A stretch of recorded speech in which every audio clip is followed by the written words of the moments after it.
kids and animals will make you a liar every time. Oh yeah, finally. That's exactly what I wanted to do. This is not going to be a gripe session, but rather me sharing my experience with my relatively new STIHL 500i. This is a very divisive saw online.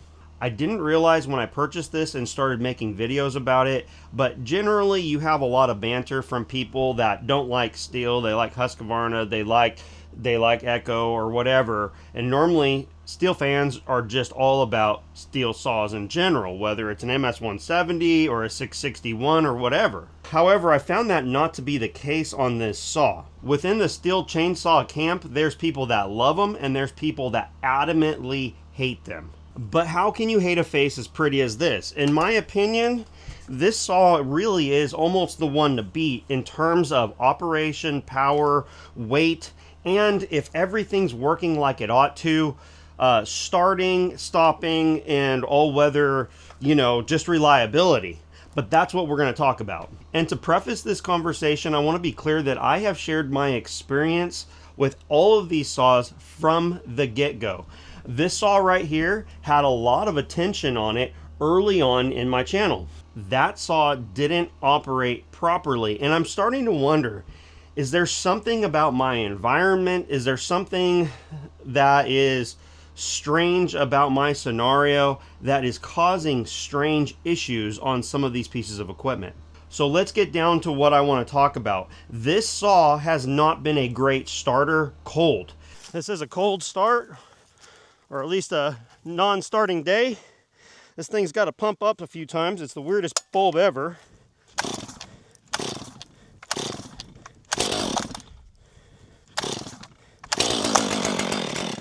It sounds wimpy. It does.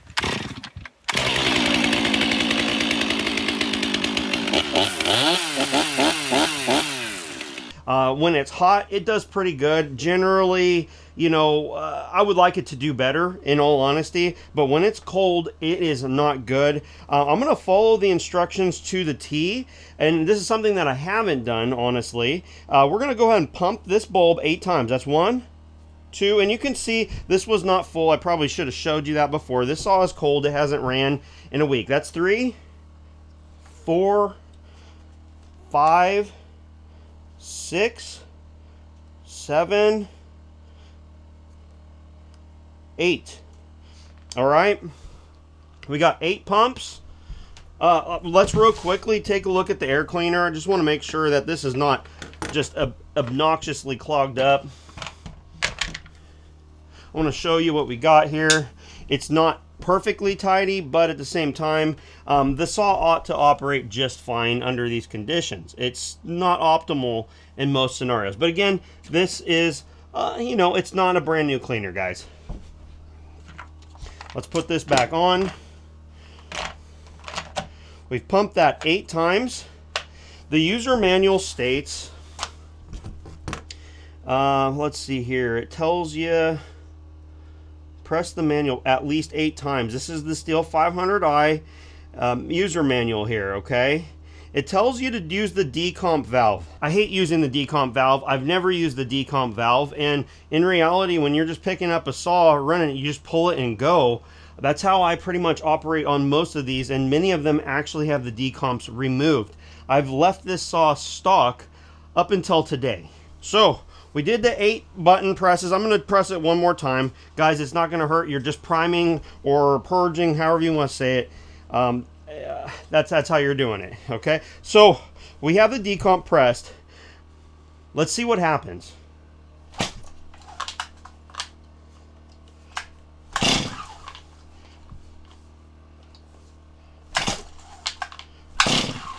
I hate starting the saw that way, guys. That's 3. I wonder if the decomp has been the key.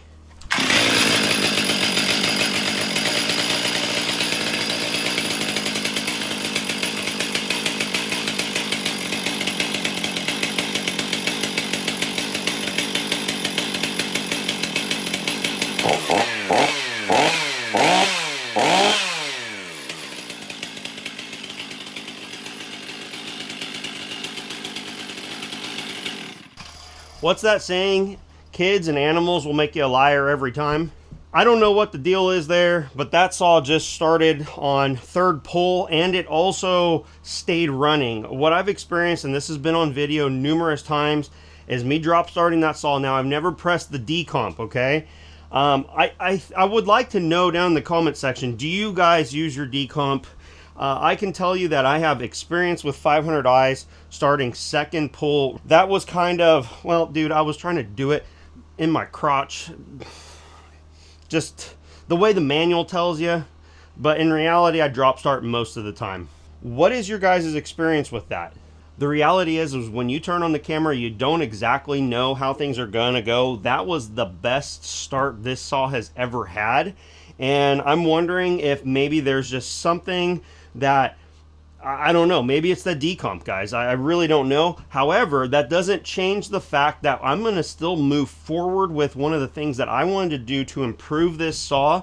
And if it proves true on this saw like it has on other saws, like this one in particular and this one, letting that exhaust breathe a little bit more ought to help with the starting, like, tremendously. Okay, so this saw here used to be a tough hot starter. This saw was a tough hot starter. You had to go through a whole sequence. Listen, that is in Husqvarna's instruction manual, but it's, the thing is in my opinion, I want to just be able to pull a saw over and go, kind of do standard operational type of stuff. With the exhaust that I've put on here and the exhaust that's been put on there, the saws start easier than ever. When we went to Bunyan this year, a subscriber walked up to me and handed me this paper sack. And I'm like, what is this? This thing's heavy. He said, listen, this is for you. I don't want it to be publicly known who gave it to you. So I honored that, and we're going to go ahead and open this up. Let's take a look. Thank you very much, sir. He hooked me up with a West Coast Saws bark box for this 500i. People either like these or love these. The main reason people dislike them is because this saw goes from reasonably loud to insanely loud, like a trumpet blasting. Now, this is the deal. I don't have a problem with loud saws. I always wear ear protection. In fact, I actually really like it. I like to hear it. I like to hear the throttle response, and it can really tell you a lot about how the saw is running. That's my opinion. Now, at the same time, saws like this and saws like that, and now the 500i are going to be completely unbearable without ear protection. And not only does that go for you, the operator, but it goes for the other people surrounding in the area. So it becomes even more important that everyone's wearing ear protection. I said ear protection for their hearing. As with most of my other saws, as soon as the exhaust was opened up, they generally get easier to start, better to hot start, or basically perfect to hot start. And I'm really curious to see what this one does here. We'll go ahead and swap this out. That's one of the things I love about the design of STIHL chainsaws, is you have a very, very easily upgradable feature here with these 4 fasteners. This is the first time the muffler is going to have been removed. I haven't touched it. These are in here tight, guys. They feel like they have some sort of Loctite on them or something. I have a little PTSD from one of the Echo saws I did a couple years back. I pulled a bolt out like this and threads came out with it, and it just scared me when bolts are that tight all the way out. The threads look nice and clean. It does look like it has a little bit of some sort of Loctite or something up here at the base of the screw. Oh wow. I have never actually looked inside of one of these. That's an interesting design. We got a little bit of a side baffle here to kind of get the exhaust bouncing around a little bit before it goes out that tiny, tiny exit hole. It's literally the size of like my pinky. For scale here, my pinky's actually larger. What's that saying? Air in, air out? Do you all think this is going to help? Something looked like leaves or something on there. Get that off. Guys, I don't currently have air easily accessible. That's why you're seeing me do something nonsensical like that.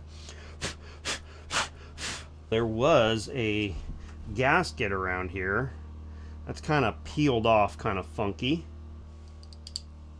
It's like there's a washer on one of these. I'm going to check my footage to see if one side had a washer and one side didn't. It looks like the washer is the one on the bottom left-hand corner. I don't know if that matters. I don't know if there's going to be a depth issue. So what I'm going to do is I'm going to put it back the way it was. I'd like to know if that's just an anomaly on mine, or is that something that you guys have as well?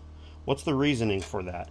I'm totally embarrassed that when I went to pull that saw with the decomp on, I just didn't give it a good enough tug. It's just how it goes.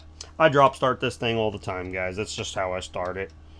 Honestly, I'm not sure if I ever have tried to start this saw like that. I didn't know what to expect. I don't feel like this saw is actually super high compression.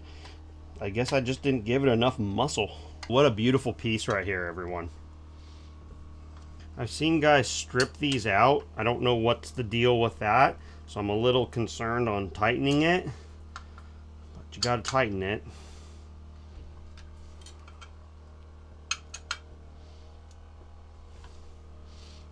Alright, this is the stock cover with a cold start. There'll be a little bit of oil in there. Of course, as this saw heats up, starts running more efficiently, that would probably turn to dry, I would assume. And just in case any of y'all are wondering, I run non-ethanol fuel. I have tried regular, I've tried premium. This last time I bought mid-grade. I bought mid-grade because, well, I was thinking that maybe it might be easier to start. My understanding is as that octane rating goes up, ignition becomes a little bit more difficult. So that's one other slight variable.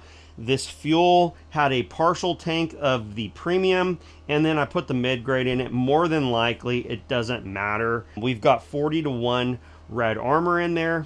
I have a tendency to believe that it's not my ratio or the oil that I'm using in my fuel, because there's many people that have very good results running 32-to-1. That's the fuel I'm using. It runs well in every other piece of equipment, but I wanted to make that clear just in case you had a question. I have a couple other videos I need to shoot, so I'm going to let this saw cool down and attempt to do a cold start once again here in a little bit, so we'll be right back.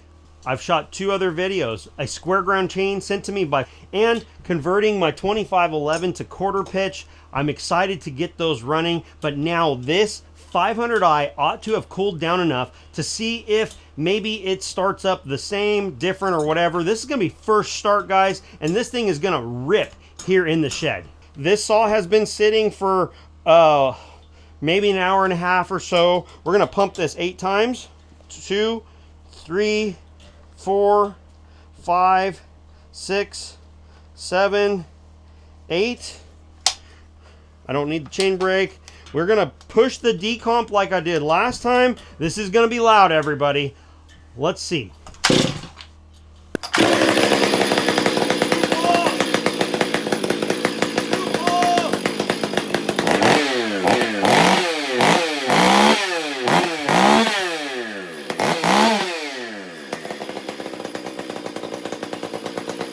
This saw has never been a two-pull saw. Oh my God.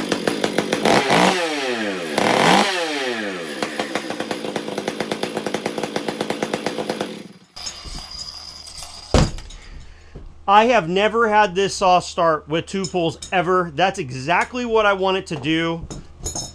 The 500i that I ran at Brock's place had a West Coast Muffler's bark box on it, and this saw just started just like his does. So many people say they can start these without purging them. We'll see what happens. I would like this to be able to purge 3, 4, 5 times, pull that cord twice, and have this thing run. This thing started really good just now. That's still an improvement over really a previous best with that 3-pull start at the beginning of this video. Make sure you share down below what your thoughts are. Also, make sure you check out all my discount codes. We have great deals on saws, 2-stroke oil. That's all available at sawsuppliers.com. Use discount code OKI10, free shipping here in the United States. That discount code is available for all of the best chainsaws. The majority of my equipment comes from them now. And also a new set of affiliate links and discounts for you. Duke's Chains, use the discount code OKI10, OAKIE. That is available on chains and parts. That's a one-time use code at sawsalvage.co. Thanks for watching the Okie Woodsman channel, and we'll see you on the next one. Oh yeah, finally. I am excited. I am so excited, and it wasn't as loud as I thought it would be.